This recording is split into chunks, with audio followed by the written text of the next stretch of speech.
আচ্ছা, কিছু কিছু মানুষ আছে যারা অন্য একটা মানুষকে বিরক্ত করে। হ্যাঁ, বিষয়টা তোমাদেরকে আমি একটু ভালোভাবে বোঝানোর ট্রাই করি। আচ্ছা, মনে করো তোমার একটা ফ্রেন্ড, বলতে পারো সে তোমার বেস্ট ফ্রেন্ড না, হয়তো বা নর্মালি একটা ফ্রেন্ড, যে তুমি একটু ইন্ট্রোভার্ট টাইপের। হ্যাঁ, মানে একটু চুপচাপ থাকো, কথা কম বলো, এই টাইপের। কিন্তু ওই যে তোমার যে ফ্রেন্ড আছে সে হচ্ছে একটু এক্সট্রোভার্ট। হুম।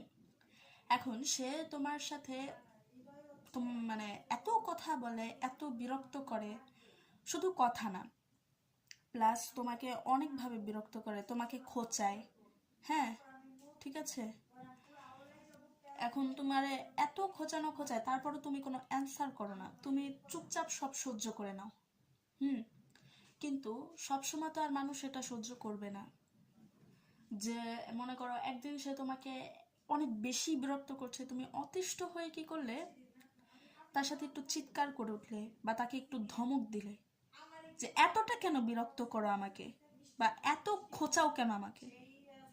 হ্যাঁ, তখন ওই যে যে ফ্রেন্ডটা থাকে যে তোমাকে খোঁচায়, বেশি বিরক্ত করে, সে কি বলে, কি বলবে জানো? সে বলবে, আল্লাহ তুমি যে এমন, আমি তো জানতামই না। সে এইটাই বলবে। আচ্ছা, তুই যদি একটা শান্তশিষ্ট মানুষকে এত জ্বালাস, এত বিরক্ত করস, সে কি সব সময় শান্ত থাকবে? তার তো একটা সময় মানুষের একটা ধৈর্য থাকে, এবং সেই ধৈর্য শেষ হয়। অবশ্যই শেষ হয়। যখন তার ধৈর্যটা শেষ হয়ে যাবে, সে যখন তোকে একটু ধমক দিবে বা তোকে একটা কথা শোনাবে, তুই কেন বলবি, জাল্লা তুমি যে এইরকম, আমি তো এটা জানতামই না। তোরে যদি কেউ এইভাবে বিরক্ত করে, তোর কি ভাল লাগবে?